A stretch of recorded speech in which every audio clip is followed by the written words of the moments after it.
Hi hello எல்லாருக்கும் வணக்கங்க. எல்லோரும் சந்தோஷமாக இருப்பீங்கன்னு நம்புகிறேன். இன்றைக்கி நான் பேச போகிற டாபிக் யாரை பற்றினா பேக் பைட்டர்ஸ், அதாவது புரணி பேசுகிறவங்க தாங்க. இந்த மாதிரி புரணி பேசுகிறவங்க நம்ம லைஃப்பில் தான் ரொம்ப நமக்கு நிறைய தொல்லைகள் கொடுக்குறாங்கன்னு நினச்சி நீங்கள் ஒன்றும் வரி பண்ணிக்காதீங்க. இந்த மாதிரி ஆட்கள்கள்லாம் நம்ம வள்ளுவர் காலத்தில் இருந்தே இருந்துட்டு தான் வராங்க. அதுக்காகவே நம்மளுடைய வள்ளுவர் அற்புதமான ஒரு அதிகாரத்தை ஏற்றி, அதாவது புறங்கூறாமை என்ற அதிகாரத்தின் அடிப்படையில் அற்புதமான திருக்குறள்களை இவங்களுக்காகவே ஸ்பெசிஃபிக்காக எழுதி வச்சுட்டு போயிருக்காரு. அதில் நான் பார்த்து படித்து வேந்த ஒரு அற்புதமான குறள் வாசிக்கிறேன், கேளுங்க. அறநழி அல்லவை செய்தலின் தீதை புறநழி இப்பொய்த்து நகை. அதாவது அறத்தை அழித்து அறமற்ற செயல்களை செய்தலை விட ஒருவன் இல்லாத போது அவனை பழித்து கூறி நேரில் அவனிடம் பொய்யாக சிரித்து பேசுதல் தீமையாகும் அப்படின்னு சொல்கிறாருங்க. இன்னும் சிம்பிளாக நம்ம இதோட எக்ஸ்ப்ளனேஷன் பார்க்கணுன்னா அறம்னு நம்ம எதெல்லாம் சொல்லுவோம்? ஒழுக்கம், நீதி, நற்பண்பு, அதாவது இந்த மாரல் எத்திக்ஸ், அந்த மாதிரியான விஷயத்த நம்ம அறம்னு கேட்டகரைஸ் பண்ணுவோம் இல்லையா? ஸோ அறம் என்பதே ஒன்று கிடையவே கிடையாதுன்னு ஒருத்தன் அடித்து பேசி உலகத்தில் பண்ணக்கூடாத பாவச் செயல்கள் அனைத்தும் செய்பவனா இருக்கவனா இருந்தாலுமே கூட அவனை காட்டிலும் எவன் ஒருவன் புறம் பேசி காணும்போது பொய்யாக சிரிப்பது பெருங்கேடு அப்படின்னு சொல்கிறாரு. என்ன சொல்கிறாருன்னா, பாவச் செயல்கள், அனைத்து பாவச் செயல்கள் அறம் செயல்கள் அப்படின்னு ஒன்று எதுவுமே கிடையவே கிடையாதுன்னு சொல்லிட்டு திரிபவனை காட்டிலும் எவன் ஒருவன் அடுத்தவனை பற்றி புறம் பேசி பொய்யான இன்பம் காண்றான் இல்லையா, அவனுக்கு தான் இந்த உலகத்தில் இருக்க அனைத்து பாவங்களும் தீமைகளும் வந்து சேரும்னு அற்புதமாக திருக்குறள் சொல்லிட்டு போயிருக்காருங்க.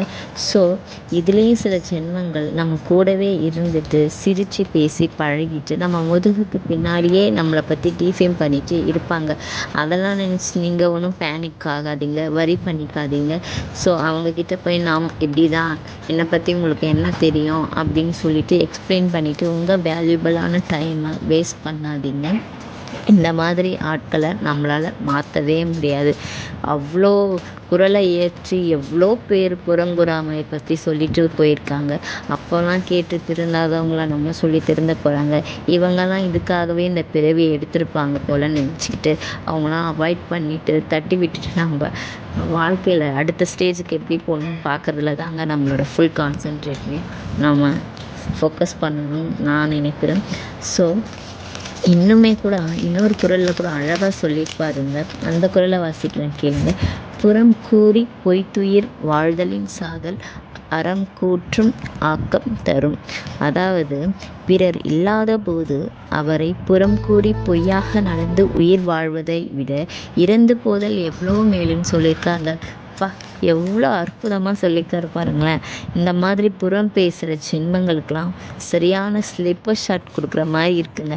நீங்கள்லாம் அடுத்தவங்கள பற்றி பேசி பேசி இந்த அற்பத்தனமான உயிரை வச்சுக்கிட்டு இருக்கிறத விட செத்து மடிவது எவ்வளவோ மேல் அப்படின்னு அழகாக சொல்லியிருக்காருங்க.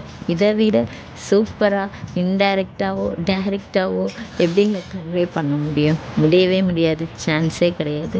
ஸோ இந்த மாதிரி ஆட்கள்லாம் அவங்க கூட இருக்கிற க்ளோஸ்டு ஒன்றை பற்றியே அவதூறாக பேசிகிட்டு இருப்பாங்க. ஸோ நம்மலாம் ரொம்ப கூட அவங்க கூட மிங்கிள் ஆகிருக்க மாட்டோம். ஸோ நம்மளை பற்றி இவங்கெல்லாம் காசிப் பேசுகிறத நினச்சி ஆச்சரியப்படுறதுக்கு ஒன்றுமே கிடையாது.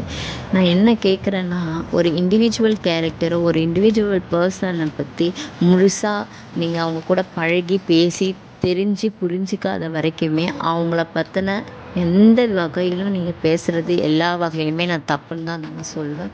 அவங்கவுங்க லைஃப்பில் எவ்வளோ ஸ்ட்ரகிள்ஸை ஃபேஸ் பண்ணி த்ரூ பண்ணி க்ராஸ் பண்ணி வந்து இன்னைய தேதிக்கே இந்த உலகத்தில் சர்வை பண்ணிகிட்ருக்காங்கன்னு அந்த இண்டிவிஜுவல் பர்சன் கிட்ட போய் கேட்டால் தான் தெரியும். உங்கள் வாய்க்கு வந்த மாதிரி உங்கள் கண்ணில் பார்க்குறத வச்சு உங்கள் காதில் கேட்குறத வச்சு எப்படி நீங்கள் அவங்கள அப்படி தான் அவங்க கேரக்டரை அசியூம் பண்ணி அவங்களோட கேரக்டர் ஈஸியாக அசாசினேட் எலிமினேட் பண்ணிடுறீங்க.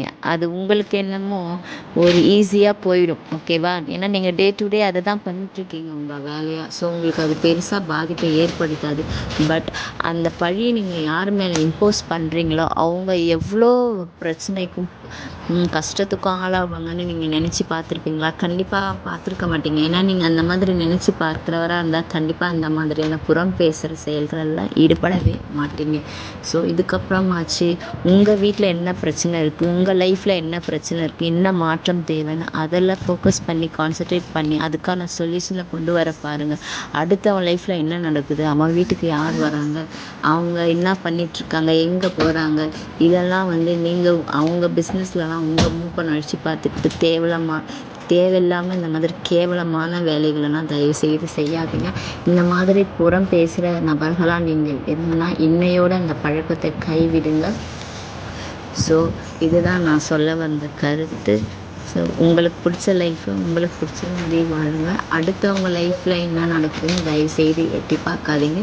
ஸோ அடுத்த வீடியோவில் என்ன மாதிரி டாபிக் பேசலாம்னு சொல்லிட்டு கமெண்ட் செக்ஷனில் கமெண்ட் பண்ணுங்கள். மறக்காமல் என் சேனலை சப்ஸ்கிரைப் பண்ணி எனக்கு லைக் பண்ணி சப்போர்ட் பண்ணுங்கள். Thank you friends.